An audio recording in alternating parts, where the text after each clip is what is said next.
پاکستان ہے رمضان پاکستان۔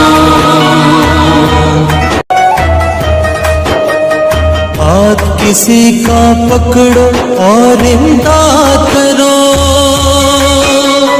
غم کی قید سے خوشیوں کو آزاد کرو، خلق خدا کو دیکھو اللہ یاد کرو۔ رمضان پاکستان اللہ کا احسان ہے رمضان پاکستان، رمضان پاکستان اللہ کا احسان ہے۔ السلام علیکم ناظرین، عسکری پوائنٹ یوٹیوب چینل کے رمضان پاکستان کی افطار ٹرانسمیشن کے ساتھ میں ہوں آپ کا میزبان چوہدری ندیم۔ آج کی افطار ٹرانسمیشن میں سب سے پہلے آپ کو خوش آمدید کہتا ہوں اور امید کرتا ہوں کہ آج بھی آپ رمضان مبارک کے اس بابرکت مہینے میں رمضان کے جو کہ روزے اپنے آخری ایام کی طرح رواں دواں ہیں آپ رکھ رہے ہوں گے، اور آج پاکستان بھر میں رمضان مبارک کا 24واں روزہ اختیار کیا جائے گا، جبکہ پاکستان سے بہر خلیجی ممالک میں آج 25واں روزہ اختیار کیا جائے گا۔ مجھے امید ہے کہ آپ بھی رمضان مبارک کے اس بابرکت مہینے میں خوب سعادت حاصل کر رہے ہوں گے اور زیادہ سے زیادہ روزے رکھ کر ثواب حاصل کر رہے ہوں گے اور ساتھ ہی زکوٰۃ بھی ادا کر رہے ہوں گے۔ ناظرین، زکوٰۃ کا ٹائم بہت کم رہ گیا ہے، میں آپ سے ریکویسٹ کرتا ہوں کہ زکوٰۃ فطرانہ عید الفطر کا آپ عید سے پہلے ادا کر دیں۔ تو ناظرین چلتے ہیں آج کے سیگمنٹ کی طرف، جو کہ آج ہمارا پہلا سیگمنٹ ہوگا روزے کی فضیلت اور برکات کے حوالے سے جو ہمارا سیگمنٹ ہوتا ہے اسی کو ہم جاری رکھیں گے آج۔ اور آج اس سیگمنٹ کے اندر میں جس ہستی کو لے جا رہا ہوں اس سے پہلے میں آپ سے شکریہ ادا کرتا ہوں کہ آپ نے میری رمضان پاکستان کی افطار ٹرانسمیشن کل جو نشر کی آپ نے پسند کی، اور کل کی ٹرانسمیشن بہت زیادہ بڑی بن گئی تھی ہم سے، تو آپ لوگوں سے آپ نے ناظرین سے میں سوری چاہتا ہوں کہ اگر آپ نے اتنی بڑی ویڈیو کے بعد اگنور کیا ہے کہ ہم نے بڑی ویڈیو نہیں دیکھنی، تو آپ اس ویڈیو کو اگر نہیں دیکھ سکے تو ابھی بھی دیکھ لیں۔ آپ اس ویڈیو کے اندر کافی دینی معلومات کا فائدہ حاصل کر سکتے ہیں، کیونکہ کی ویڈیو میں ہمارے ساتھ بہت سے مفتی بھی موجود تھے اور ساتھ میں ہمارے ساتھ نعت خوان بھی تھے، تو کل کی ویڈیو بھی کافی زیادہ دینی معلومات کے لیے اہم تھی۔ جو ہمارے رمضان مبارک کی افطار ٹرانسمیشن نے کمی پیشی تھی وہ کل کی ویڈیو میں ہم نے پوری کرنے کی کوشش کی تھی۔ ناظرین اس کے بعد آج کی جو ہماری رمضان پاکستان کی ٹرانسمیشن ہے یہ اتنی زیادہ بڑی نہیں ہوگی، انشاءاللہ کوشش کریں گے کم سے کم وقت میں آپ کو زیادہ معلومات دیں، بغیر کسی باتوں میں وقت ضائع کیے اپنے پہلے سیگمنٹ کی طرف جائیں گے۔ اور آج ہمارے ساتھ ہوں گے مفتی ذیشان مہوری صاحب، جو کہ کل بھی ہمارے ساتھ موجود تھے، اور انشاءاللہ رمضان مبارک کے اس بابرکت مہینے میں چند جو ایام باقی رہ گئے ہیں وہ ہمارے ساتھ ہوں گے، اور جمعرات تک وہ ہمارا ساتھ دیں گے، اور جمعہ کو مفتی ابو بکر اور ہفتے کو ہمارے ساتھ مفتی سلیم ربانی صاحب ہوں گے۔ 29 رمضان مبارک کو ہم اپنی ٹرانسمیشن کا باقاعدہ اختتام کریں گے۔ تو ناظرین چلتے ہیں آج کے پہلے سیگمنٹ کی طرف، اور آج ہمارے ساتھ مفتی ذیشان مہوری موجود ہیں اور وہ آج بیان پہ روشنی ڈالیں گے۔ بہت ہی پیارے انداز میں وہ بیان کرتے ہیں کہ ان کی بیان بہت ہی پیارے لگتے ہیں مجھے، تو امید ہے کہ کال کا بیان آپ نے سنا ہوگا تو آپ کو بھی کافی زیادہ فیوریٹ ہو گئے ہوں گے آپ کے مفتی ذیشان مہوری۔ تو آج وہ ہمارے ساتھ موجود ہیں، جمعرات تک وہ ہمارے ساتھ ہوں گے، اور آج ہمارے ساتھ وہ ماں باپ کی عظمت پر گفتگو کریں گے، بیان کی روشنی ڈالیں گے، ماں باپ کی عظمت پر روشنی ڈالیں گے۔ تو یہ چلتے ہیں مفتی ذیشان مہوری کی طرف، اور ماں باپ کی عظمت پر روشنی ڈال رہے ہیں، وہ سنتے ہیں، میں بھی ان کے ساتھ ہوں گا۔ الحمدللہ رب العالمین والصلاة والسلام علی سید المرسلین، اما بعد فاعوذ باللہ من الشیطان الرجیم، بسم اللہ الرحمن الرحیم، ان اللہ مع الصابرین، صدق اللہ العظیم وصدق رسولہ النبی الکریم، ونحن علی ذلک لمن الشاہدین والشاکرین والحمدللہ رب العالمین۔ اب آپ کے سامنے جو آیت مبارکہ تلاوت کرنے کا شرف حاصل کیا، اس میں اللہ پاک فرماتا ہے کہ بے شک وہ لوگ جو صبر کرتے ہیں، ان اللہ مع الصابرین، اللہ ان کے ساتھ ہے۔ اصل میں رمضان کا جو اب ہمارے پاس ڈیوریشن چل رہا ہے، رمضان کو دورانیہ، اس دورانیے میں ہمیں روزے کے ساتھ ساتھ استقامت، اور استقامت کے ساتھ ساتھ صبر کی بھی بہت زیادہ ضرورت ہوتی ہے، اور صبر بہت اہم اور بہت ہی ضروری چیز ہے۔ جب تک انسان میں صبر نہ ہونا انسان کسی شعبے میں بھی کامیاب نہیں، یہ تو پکا ہی ہے۔ صبر کرنے والا ہمیشہ فائدہ اٹھاتا ہے اور ہمیشہ اچھا پھل اٹھاتا ہے، میٹھا پھل اٹھاتا ہے، جبکہ بے صبری کرنے والا اکثر و بیشتر ناشکری کر بیٹھتا ہے۔ صبر کے حوالے سے آپ کو کچھ یوں عرض کرتا ہوں کہ ایک مرتبہ حضرت مالک رحمۃ اللہ تعالی علیہ سفر حج پر گئے تو آپ نے دیکھا کہ لاکھوں کی تعداد میں لوگوں نے حج کیا، لاکھوں کی تعداد میں. آج کل کی طرح تو سفر نہیں تھا نا، پہلے سفر پیدل کیا جاتا تھا. لاکھوں کی تعداد میں جب لوگوں نے سفر کیا تو یقین جانیے کہ لاکھوں کی تعداد میں لوگوں نے حج کرنے کے بعد جب آپ واپس آئے نا تو آپ نے خیموں کے پاس ایک مرتبہ ایسے تصور کیا، سو گئے جہاں پر خیمے بہت سارے لگے ہوئے تھے، یہ سوچتے ہوئے سو گئے کہ لاکھوں کی تعداد میں لوگوں نے حج کیا، کیا لاکھوں کا حج قبول ہو گیا؟ وہ بھی اللہ کے ولی تھے. جب وہ سوئے تو سونے کے بعد انہیں خواب میں کسی کہنے والے نے کہا کہ جی لاکھوں کا حج قبول ہوا ہے، لاکھوں کا، مگر ایک شخص ایسا ہے جس کا حج قبول نہیں ہوا. آپ فوراً بیدار ہو گئے، اٹھے. اٹھنے کے بعد زاروں قطار آپ رونے لگ گئے، پریشان ہو گئے. ساتھ میں آپ کے لوگوں نے کہا، جو آپ کے ساتھ ساتھی تھے، انہوں نے کہا حضور آپ پریشان نہ ہوں، اللہ پاک بڑا مہربان بڑا رحمان ہے، ہمیں آپ سے کافی ہی سبق حاصل ہے اور ہم آپ کو اچھی طرح سے جانتے ہیں، اللہ پاک حج قبول کرنے والا ہے، انشاءاللہ آپ کا حج قبول ہوا ہوگا. لیکن پھر بھی آپ کے دل میں ایک خیال تھا کہ کہیں وہ میں تو نہیں ہوں جس کا حج قبول نہ ہوا.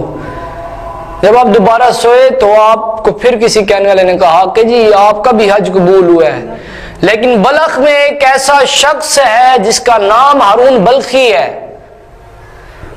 اس کا حج قبول نہیں ہوا، باقی سب کا حج قبول ہو گیا. آپ فوراً اٹھے.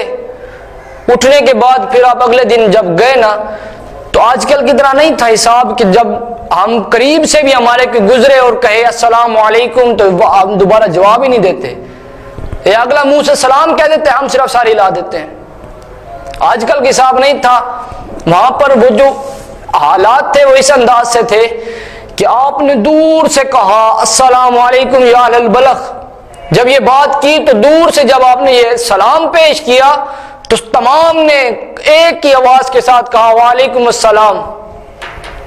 جب آپ نے ان کے قریب جا کر یہ کہا کہ ہم نے ہارون بلخی سے ملنا ہے، ہارون بلخی کا خیمہ کہاں لگا ہوا ہے، تو آپ سے لوگوں نے کہا کہ حضور ہارون بلخی تو کافی نیکوکار پرہیزگار ہے، تو وہ تو ایک درخت کے اپنا ایک پہاڑ کے کنارے پر سائڈ پہ جا کے اپنا خیمہ لگا کے اللہ کی عبادت کر رہا ہے.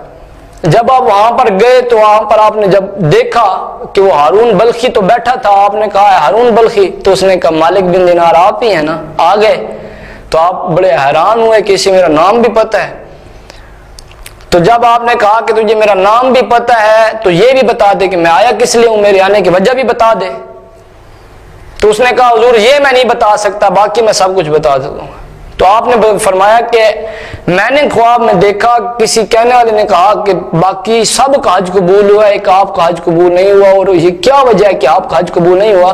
ہارون بلخی نے کہا کہ حضور زیادہ تو نہیں، لیکن اتنا میں بتا سکتا ہوں کہ 24 بار میں حج کر چکا ہوں، 24 بار. لیکن 24 بار حج کرتے ہوئے میرے پاس 24 بار اللہ کے نیک لوگ آئے اور انہوں نے کہا تیرا حج قبول نہیں ہوا. کبھی مجھے کعبۃ اللہ کا طواف کرتے ہوئے لوگ ملتے کہتے تیرا حج قبول نہیں ہے. کبھی مقام ابراہیم پر مجھے لوگ کہتے تیرا حج قبول نہیں ہے. 24 بار لوگوں نے مجھے کہا کہ کسی کہنے والے نے مجھے کہا کہ آپ کا حج قبول نہیں ہے. اب 25ویں آپ بھی آ گئے. تو آپ نے فرمایا کہ یہ بتا کہ تجھے جب تیرا 24 بار حج پہلے قبول نہیں ہوا، 25 بار پھر وجہ کیا ہے؟ وجہ تو بتا. وجہ سنیے گا. اس نے کہا اگر میں وجہ بتا دوں تو آپ مجھے بھی مارنے لگ جائیں گے. آپ نے فرمایا کہ بتا تو صحیح وجہ ہے کیا؟ تو اس نے کہا کہ جی حضور میں اصل میں شرابی تھا، نشے کی حالت میں اور دولت کی ہوس میں کافی زیادہ میں ٹنڈ تھا. ایک مرتبہ رمضان کے دنوں میں اپنے گھر نشے کی حالت میں آیا اور اپنی ماں سے دوپہر کے وقت کہا کہ مجھے کھانا دے. تو میری ماں نے مجھے کہا کہ تو ایک تو خود روزے نہیں رکھتا، نہ رمضان کا احترام کرتا، آگے سے پھر کھانا بھی مانگتا ہے، تو یہ شرم آنی چاہیے. تجھے کھانا نہیں ملے گا، تجھے افطاری کے وقت جو ملے گا ملے گا، اب کچھ بھی نہیں پڑا، اب تجھے کچھ نہیں ملنے والا. اس نے کہا میں بے صبر ہوا، میں غصے میں آیا اور غصے میں آ کر میں نے فوراً اپنی ماں کو اٹھایا اور اٹھا کے تندور میں پھینک دیا. مجھے لوگوں نے، جب میری ماں چیخی، لوگوں نے آ کر مجھے پکڑا، پکڑنے کے بعد کمرے میں بند کر دیا۔ جب پورے ایک دن کے بعد دوپہر کے وقت جب میری بیوی کمرے میں آئی اور اپنے کپڑے اٹھا رہی تھی تو میں نے کہا کہاں جا رہی ہے؟ کہتی ہے ماں کے قاتل کے ساتھ میں رہنا گوارا نہیں کرتی، تو نے اپنی کل ماں کو جہاں ادھر تندور میں پھینک کر اپنی ماں کو تو نے مار ڈالا تھا، میں تیرے ساتھ کیسے رہ سکتی ہوں؟ ہارون بلخی نے کہا کہ میں اتنا رویا، میں نے سارا کام بعد میں کیا، سب سے پہلے میں اٹھا، اٹھنے کے بعد وہی ہاتھ میں نے کاٹ دیا جو ہاتھ میں نے اپنی ماں پہ اٹھایا تھا، وہ ہاتھ میں نے اپنا کاٹ دیا۔ اس نے اپنا ہاتھ دکھایا۔ پھر حضرت مالک بن دینار کو جب یہ غصہ آیا، حضرت مالک بن دینار نے بھی اسے کان والی رکھ کے دی اور واپس چلے گئے۔ جب حضرت مالک بن دینار واپس آ گئے، حضرت مالک بن دینار نہیں، حضرت مالک بن دینار وہ دوسرے ہی حضرت مالک تھے، اللہ کے ولی ہیں بہت پیارے۔ جب آپ واپس آئے تو حضور کا دیدار ہوا رات کو۔ جب آپ نے حضور کے دیدار سے شرف حاصل کیا تو حضور نے فرمایا اے مالک، پہلے بھی 24 لوگ اسے دھتکار کر واپس آ گئے، اب آپ بھی دھتکار کر آ گئے، اس سے جا کر اتنا کہیں کہ اللہ کی بارگاہ میں توبہ کر، اللہ کی بارگاہ میں توبہ کرنا اس کا کام ہے اور اللہ اسے بخش دے گا، کیونکہ بروز حشر اس کی ماں اس کے لیے، یہ ماں کا صبر بھی دیکھیں، اس کی ماں اس کے لیے خدا کی بارگاہ میں یہ عرض کرے گی کہ اے مالک میں نے کون سا ایسا کام کیا تھا کہ میرے بیٹے نے مجھے یہ سزا دی، میں نے اسے اپنے جگر کا ٹکڑا بنا کے رکھا اور اس نے مجھے تندور میں پھینک دیا روزے کی حالت میں۔ تب اللہ پاک فرشتوں سے کہے گا کہ اسے ماں ہارون کو گھسیٹ کر جہنم میں لے کر جاؤ۔ جب وہ گھسیٹ کر لے کر جا رہے ہوں گے تو اس کی ماں اسے دیکھ رہی ہوگی، پھر جب جہنم کے قریب جائے گا اس کی ماں کہے گی اے مالک میں نے بھی اسے معاف کیا، تو بھی اسے معاف کر، پھر اس کی توبہ قبول ہو جائے گی اور اسے اللہ پاک جنت میں داخل کر دے گا۔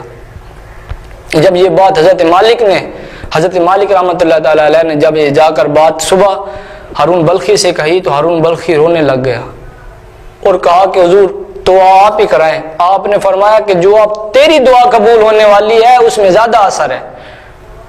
تو ہارون بلخی نے جب دعا کی تو اللہ پاک نے اس کی دعا قبول کی، یقین جانے کہ پھر یہ ماں اصل میں بات جو میں نے آپ سے کہی کہ صبر کی، انسان چھوٹی سی بے صبری کی وجہ سے، تھوڑی سی بے صبری اور چھوٹی سی غلطی کی وجہ سے بڑا بڑا نقصان لے بیٹھتا ہے، اپنے ماں باپ کو قتل کر دیتا ہے۔ ہمارے معاشرے میں یہ اعلامیہ بہت زیادہ بڑھ گیا ہے، ہمارے معاشرے میں یہ کام بڑھتا ہی بڑھتا جا رہا ہے۔ ماں باپ روتے ہیں، کہتے ہیں کیا کریں یار، بیٹا ہماری مانتا ہی نہیں، ہماری سنتا ہی نہیں ہے، ہم نے اسے پالا ہے، سینے پہ بٹھا کے رکھا ہے، اپنے منہ سے نوالے نکال کے اسے روٹی کے دیے ہیں، پھر بھی ہمارا بیٹا ہمیں کھنتا بھی نہیں ہے۔ یار کیوں ایسا کرتے ہیں؟ نہیں کرنا چاہیے، نہیں کرنا چاہیے۔ گیمز کھیل کر اپنے دماغ کو معاف کر کے اپنے ماں باپ کو قتل کر دینے سے ہم نے کیا حاصل کرنا ہے یار؟ کیا کرنا ہے آپ نے حاصل؟ اللہ پاک سے یہی دعا ہے کہ اللہ پاک ہمیں اپنے ماں باپ کی نافرمانی کرنے سے پہلے، ایسی نافرمانی کرنے سے پہلے یقین سے موت ہی دے دے تو بہتر ہے۔ چلو دنیا میں ایمان تو ثابت لے کر جائیں گے، ورنہ یقین جانے جیسی کرنی ویسی بھرنی، جیسا کریں گے ویسا بھریں گے۔ رمضان کے روزے بھی رکھیں، روزوں کے ساتھ صبر سے کام لیں، انشاءاللہ صبر سے آپ کو دنیا جہان کے فوائد حاصل ہوں گے۔ سب سے زیادہ آپ کو اتنا فائدہ ہے، سب سے بڑا جو فائدہ حاصل ہوگا وہ آپ کو اپنے گھر کا سکون حاصل ہوگا، اور گھر کے سکون سے بڑھ کر کوئی دولت نہیں۔ دنیا جہان کی دولت بھی آپ اگر لگا دینا تو اپنے گھر کا سکون نہیں خرید سکتے جو آپ کے صبر اور آپ کے درگزر میں پڑا ہے۔ بس دعا اللہ کے لم جو کچھ آپ کے سامنے عرض کیا اس پر عمل کرنے کی توفیق عطا فرمائے۔ وآخر دعوانا ان الحمد۔ جی ناظرین، ابھی ہمارے ساتھ مفتی شان مہری موجود تھے اور انہوں نے ماں باپ کی عظمت پہ روشنی ڈالی، اور امید ہے کہ آپ نے ان کے بیان سے کافی فائدہ اٹھایا ہوگا، اور آپ بھی اسی طرح ماں باپ کی عزت کریں گے، ان کا احترام کریں گے اور ان کی باتوں پہ عمل کریں گے۔ ناظرین، اس کے بعد اپنے اگلے سیگمنٹ کی طرف جائیں گے، اور انشاءاللہ مفتی شان مہری ہمارے ساتھ کل بھی موجود ہوں گے اور جمعرات تک موجود ہوں گے۔ تو اگلا سیگمنٹ ہے ہمارا نعت کا، اور نعت کے لیے آج ہمارے ساتھ یاسر مدنی جو ہیں بلوچ، ان کی آواز میں آج ہم نعت سنیں گے، وہ ہمارے ساتھ موجود ہوں گے، یاسر مدنی خان بلوچ۔ اور آج وہ اللہ کے حوالے سے نعت جو آج تیار کرنے جا رہے ہیں وہ یہ ہوگی کہ اللہ دکھا دے مجھے ایک بار مدینہ، اللہ دکھا دے مجھے ایک بار مدینہ۔ سبحان اللہ، کتنی پیاری نعت کا عنوان ہے۔ تو یہ چلتے ہیں اور اللہ پاک سے دعا کرتے کہ اللہ پاک ہم سب کو مدینہ کی سعادت حاصل کرے اور مدینہ ہمیں دکھائے۔ تو یہ چلتے ہیں نعت کی طرح یاسر مدنی خان بلوچ کی آواز میں۔ اللہ دکھا دے مجھے ایک بار مدینہ، اللہ دکھا دے مجھے ایک بار مدینہ، بس ایک دعا ہے کہ ہو دیدار مدینہ، بس ایک دعا ہے کہ ہو دیدار مدینہ، اور آنکھوں میں ہو کعبہ کی تجلی کا نظارہ، آنکھوں میں ہو کعبہ کی تجلی کا نظارہ، لیکن ہو صدا میرا یہ گھر بار مدینہ، لیکن ہو صدا میرا یہ گھر بار مدینہ، اور راحت سے بھی محبوب ہے تکلیف وہاں کی، راحت سے بھی محبوب ہے تکلیف وہاں کی، ہر چیز سے بڑھ کر ہے مجھے پیار مدینہ، ہر چیز سے بڑھ کر ہے مجھے پیار مدینہ، اور دیکھوں میں کبھی روضہ انور کی تجلی، دیکھوں میں کبھی روضہ انور کی تجلی، دیکھوں میں کبھی روضہ سرکار مدینہ، دیکھوں میں کبھی روضہ سرکار مدینہ، اور ستار مجھے چاہیے بس خاک مدینہ، ستار مجھے چاہیے بس خاک مدینہ، مدفن ہو میرا کوچہ دربار مدینہ، مدفن ہو میرا کوچہ دربار مدینہ، اللہ دکھا دے مجھے ایک بار مدینہ۔ جی ناظرین، تو ابھی نعت کی سعادت حاصل کر رہے تھے ہمارے سجاد حسن مدنی خان بلوچ، اور انہوں نے آج بہت ہی پیاری انداز میں نعت پڑھی، اور ہم صاحب بھی اللہ پاک سے دعا کرتے ہیں کہ ہمیں مدینہ دکھائے، اور انہوں کا نعت کا آج عنوان بہت اچھا تھا کہ اللہ دکھا دے مجھے ایک بار مدینہ۔ تو آئے چلتے ہیں ناظرین اپنے اگلے سیگمنٹ کی طرف، جو کہ ہے اسلامک ہسٹری، اور آج اسلامک ہسٹری کا سیگمنٹ بھی بہت اہم ہے آپ لوگوں کے لیے، کیونکہ آج ہم ایک ایسی طریق پہ روشنی ڈلوائیں گے آپ اپنے ناظرین کو۔ ہماری یہ جو اسلامک ہسٹری کا سیگمنٹ ہوتا ہے، ہماری افطار ٹرانسمیشن ٹیم جو ہوتی ہے وہ تیار کرتی ہے اس کی رپورٹ۔ تو آج ہم آپ کو جھوٹ، غیبت اور بہتان کی مزاحمت جو ہے اس اسلامی تعلیمات کی روشنی میں کیا ہے کے بارے میں آپ کو روشنی ڈلوائیں گے ہم، کہ جھوٹ، غیبت اور بہتان کی مزاحمت اسلامی تعلیمات کی روشنی میں کیا ہیں، آج اس بارے میں جانتے ہیں۔ آئیے دیکھتے ہیں اس رپورٹ کو، اس کے بعد دوبارہ آپ کو جوائن کرتا ہوں۔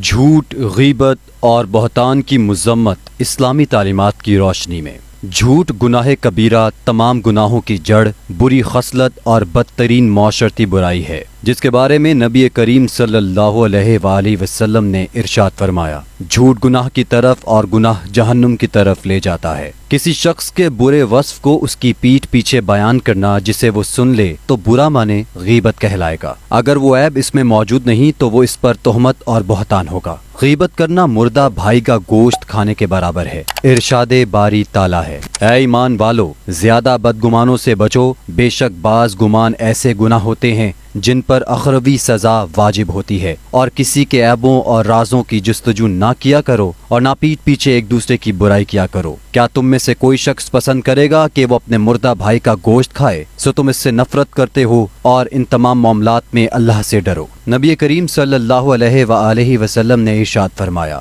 غیبت سے بچو کیونکہ اس میں 3 آفتیں ہیں۔ 1، غیبت کرنے والے کی دعا قبول نہیں ہوتی۔ 2، اس کی نیکیاں قبول نہیں ہوتی۔ 3، وہ برائیوں بدکاریوں کے بوجھ تلے آ جاتا ہے۔ ایک مرتبہ رسول اللہ صلی اللہ علیہ وآلہ وسلم نے دار اسلام میں داخل ہونے والے مسلمانوں کو نصیحت فرمائی کہ مسلمانوں کی غیبت اور عیب جوئی نہ کیا کرو،